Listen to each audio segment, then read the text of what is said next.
근데 빌리려면 얘네가 하라는 대로 또 따라야 되거든. 그래서 정부가 기업을 망하게 하고 싶지 않아도 IMF가 하라고 하면 해야지. 구독 꾹, 좋아요 꾹, 저에게는 큰 힘이 됩니다. 오늘은 동아시아 집중으로, 특히 한국 집중으로 얘기할 겁니다. 일단은 동아시아 지역으로 왜 호황기가 왔을까? 왜 GDP가 이렇게 올라갔냐? 뭐 자동차도 팔고 그런 것도 있었지만 달러 인덱스를 겁나 낮췄죠. 약달러 만들면 어제 달러가 90도 안 되면은 개도국이는 미국 뺀 다른 나라는 잘 살 수 있어. 그러니까 미국이 일단은 낮춰준 거야. 90 미치면 우리나라장 2020년에 엄청 잘 갔잖아요. 코로나 이후에 엄청 잘 간 거. 그때 달러 인덱스도 80 몇이어서 잘 간 거예요. 88, 89여서. 그리고 이제 70년대 이후에 개도국이 왜 고정환율을 많이 쓰게 되냐? 고정환율도 이제 미국이 용인해 준 거야. 이 당시 개도국 아니면 고정환율 못 써요. 고정환율이 뭐냐? 미국이 달러 약세 만들고 우리도 금리 낮추고, 미국이 금리 올리면 우리도 똑같이 금리 올려서 환율을 항상 똑같이 가게 하는 거지. 이 당시는 환율 1,000원도 안 됐어. 800원, 900원 이랬어. 중국은 고정환율 2004년까지만 줘요. 어느 정도 선진국에 들어왔다 생각하면 미국이 고정환율 제 허락도 안 해줘. 미국이 이제 달러 인덱스가 90이 안 됐을 때, 80일 때 우리나라도 뭐 이제 환율 뭐 800원 이렇게 쓰다가 뭐 800원 이렇게 쓰는데, 그러면 달러 인덱스가 막 90이 넘어. 그래도 환율 800원, 900원 쓰려면 우리나라도 금리를 올려야겠죠. 그러니까 우리나라도 옛날에는 IMF 오기 전에는 은행에 저축해도 막 예금이자 10% 넘게 주고, 미국이 올리면 우리도 올려야 되는 게 고정 환율인데, 94년부터 미국의 금리 인상을 시작했습니다. 3.25, 3.5, 3.75, 4.25, 94년에 4.75에다 95년에 6까지 가네요. 97년에 95가 넘어. 결론부터 말하면은 90 미만일 때는 96년까지야 뭐 동아시아 다 잘 갔어요. 달러 인덱스 90 넘을수록 이제 소소 관계가 된단 말이야. 동아시아 마냥 잘 하긴 안 둬. 달러 인덱스 90 밑일 때 모든 파일을 이제 개도국한테 다 주는 거죠. 미국이야 그냥 양보해주는 거예요. 어차피 나중에 방아쇠 땡기면 얘네 다 죽을 텐데 미국은 미리 알고 있었던 거지. 96년 중반, 97년 도입 이때부터 달러 인덱스 90이 넘어갈 때부터 무역 적자가 나기 시작합니다. 개도국이. 태국, 말레이시아, 한국 다 경상수지 적자가 나기 시작합니다. 경상수지 적자가 먼저 말해줬다. 징조를 알려준 거다. 지금이야 변동환율이라 이때만큼 무역 적자가 심하진 않아요. 강달러 되면 우리는 약 원화 우리가 만들 수 있잖아. 근데 이때는 강달러 됐을 때, 우리나라 고정환율일 때 우리나라도 강원화 만들었어야 됐어. 강원화 만들게 되면 어떻게 돼요? 외국에 우리나라 물건 싼 마이를 안 팔리죠. 근데 우리나라만이 아니지. 태국, 인도네시아, 말레이시아 다 똑같이. 근데 이제 고정환율에서는 왜 외환 보유고 양이 왜 넉넉 해야 되냐? 이게 신뢰도거든요.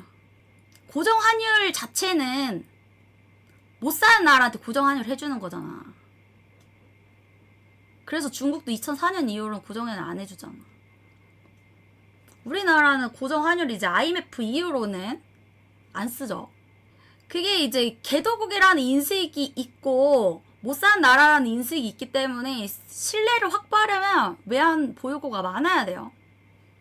근데 이제 무역 적자 나고 외환 보유고 줄어드는 거 아니? 서서히 외국인 투자자들도 서서히 빤스런을 하는데, 얘네들은 외국인 투자자들 유치하기 위해서는 금리를 인상해야 되는데 금리 인상하면 또 유동성이 안 돌아.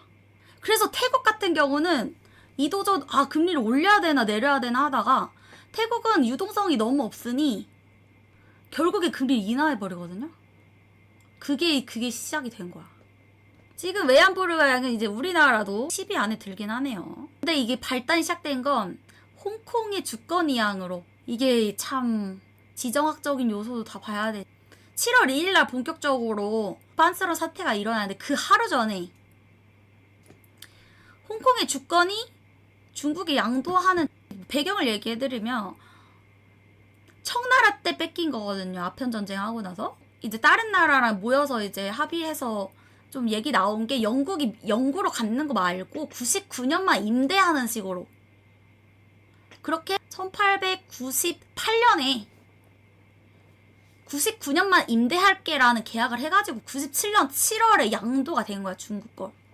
그래서 진짜 7월 1일 날 홍콩으로 주권이 이양됐다 이런 뉴스가 나오니 이 당시 홍콩은 아시아의 금융허브였는데 아시아의 금융허브가 어떻게 주권이나 이양되고 아시아 투자에 대한 신뢰를 무너뜨린 사건이죠. 7월 1일부터 외국인 투자자들의 실망을 안고 이때부터 주가가 내려가기 시작하는데 투자자가 되고 이탈하면서. 근데 이제 결정적인 건 7월 2일 날 태국이 고정환율을 해지한다. 이게 투자자들이 빠져나가니 태국은 그런 본인네 금리라도 태국 돈 금리라도 낮춰서 유동성을 더 돌게 하려고 이제 그 나라 힘들어질 때 더 금리 인하해서 경기 부양화를 하잖아요.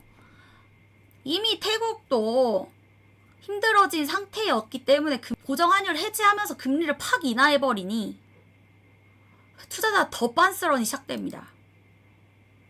태국발 시작이어서 본격적인 시작은 동아시아 통화 대부분이 38%나 하락했다, 고점 대비. 그래서 IMF 때 절정 때 800원이던 원달러 환율이 1800원까지 가죠. 100% 넘게 뛰죠. 한국은 97년 10월쯤에 위기 체감화된 게 10월쯤부터 주식장 하루에 5% 이상씩 빠지는 날이 생기기 시작합니다. 이것 때문에 한국은 한 580억 정도 대출 받고 이렇게 세 개 합쳐서 한 1180억 대출을 땡깁니다. IMF한테도 땡기고 미국한테도 땡기고. 한국 환율제도 고정 환율제도 쓰다가 IMF 이후에 자유변동 환율제도를 바꿉니다. 원달러 환율을 봤을 때 와 옛날에 막 750원 이럴 때도 있었네. 환율이 애초에 IMF 오기 전에는 85년대 1000원 근처였네. 90년대 때는 거의 막 500원까지 낮춰주는 양놈들이. 이게 독약이지. 이게 꼬시는 거지. 착한 척하면서. 97년 10월에 한국 원화가 평가 저하락 1800원까지 가버리게 됩니다. 10월 11월부터 이제 IMF한테 구제 요청을 딱 들어가죠. 우리 돈 빌려주세요. 근데 빌리려면 얘네가 하라는 대로 또 따라야 되거든. 그래서 정부가 기업을 망하게 하고 싶지 않아도 IMF가 하라고 하면 해야지. 그래서 하라는 대로 해야 되니까 한국의 종합은행 한 3할 정도를 폐쇄를 하고요. 이제 98년에는 현대차가 기아차를 인수해버리고 대우가 망하죠. 부실 금융기관이 폐쇄되거나 합병. 그래서 아까 뭐 좋은은행 망했다. 저는 좋은은행이 있는지도 몰랐어요. 2003년까지 그래서 이제 주택은행이 국민은행이 합병되는 그거는 저는 보게 됩니다. 그리고 이제 이것 때문에 우리나라 주식 외국인 의존도가 되게 큰 겁니다. 원래 한국 기업의 외국인 투자 한도가 30%가 안 됐어요. 28% 이랬어. 그 IMF에서 외국인 투자 한도 100%로 상향시켜라. 이래버리니 제작의 자본이 이제 IMF 때 막 들어온 거지. 특히 공기업 같은 게 이 당시 공기업에 한국중공업이 있었어.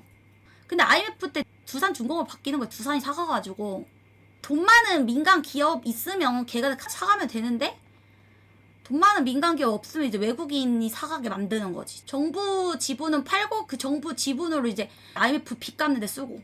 그래서 580억 대출 엄밀히 얘기해서는 IMF한테 한 380억 땡기고 나머지 200억은 미국한테 땡겨요. 다른 국제은행한테 대출한 것도 있고. 그래서 135억 달러를 99년에 조기 상환을 했다 하는데 99년에 상환할 수 있었던 배경도 있어. 뭐 금모기로 알겠지만 여러분들은 98년부터 우리나라가 이거를 겁나 뿌리거든요. 민간 시민들한테. 미성년자들한테도 겁나 뿌리던 게 있었거든요. 맞아요. 신용카드 막 장려하던 때가 저 어렸을 때도 기억나는 거 2000년, 2001년 때 길거리에서 신용카드 판매하는 잡상인들 많았어요. 진짜. 일부러 세수 늘려. 신용카드를 안 쓰면 현금을 쓰잖아. 그러면 세금을 못 걷잖아.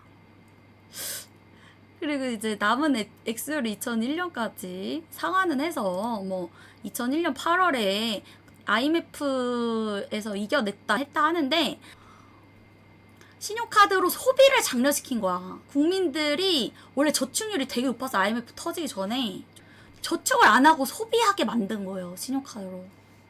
이때부터 이제 개인들 빚더미 쌓이게 되는 겁니다. 98년 1월까지만 해도 기준금리 25%가 넘었는데 IMF 때 금리 확 내리네요. 금리를 IMF 이후에 내린 거예요. 그럼 어떻게 IMF 극복을 했냐? 금모으기 운동으로 이제 알고 계시는 분들 많을 텐데 이것뿐만이 아니라 금리 인하하면서 기업 가게들 저축하지 말고 소비하게. 그리고 경상수지 흑자를 위한 노력으로 금리 인하해서 그냥 원화 쓰레기 되더라도 경상수지 흑자 만들어서 우리나라 거 더 싼 마이로 팔려고 했던 걸 수도 있고, 신용카드 활성화는 이제 소비 장려와 국영기업 민영화됐다. 네, 국영기업 민영화된 거 이제 국정교과서는 대한교과서가 사버리고 중국 두산이 사가고, 한국통신은 KT로 바뀌어버리죠. 포항제철 포스코로 바뀌죠. 한국담배이사보다 KTNG로 바뀌죠. 다 이제 분산, 국가가 가지고 있는 지분을 외국인한테 넘기고 민간 기업한테 넘기고 이러면서 민영화가 되는 그런 상황이 오고, 이제 신용카드 정책이 확실히 99년부터 현금 서비스 월 이용한도 폐지. 이때는 미성년자들도 이제 카드 발급이 됐다 보니 카드 대란 이후에는 이제 미성년자 카드 발급할 때는 부모 동의를 받게 하고, 이게 이제 가계 부채가 원래는 IMF 터지기 전에는 600조도 안 됐어. 이제 뭐 그럼 GDP 대비 가계가 신용낀 비율이 50%도 안 됐단 말이지. IMF 터지고 나서 가계의 부채 비율 엄청 늘어납니다. 이제 80%까지 갔던 게 2016년 이후로는 87%, 89%, 90%, 100%, 106%, 지금 110%도 넘었나? 부채 비율이 지금 역대급이라는 거. IMF 때보다 지금 심한 거는 가계 부채가 너무 많아지고 있다.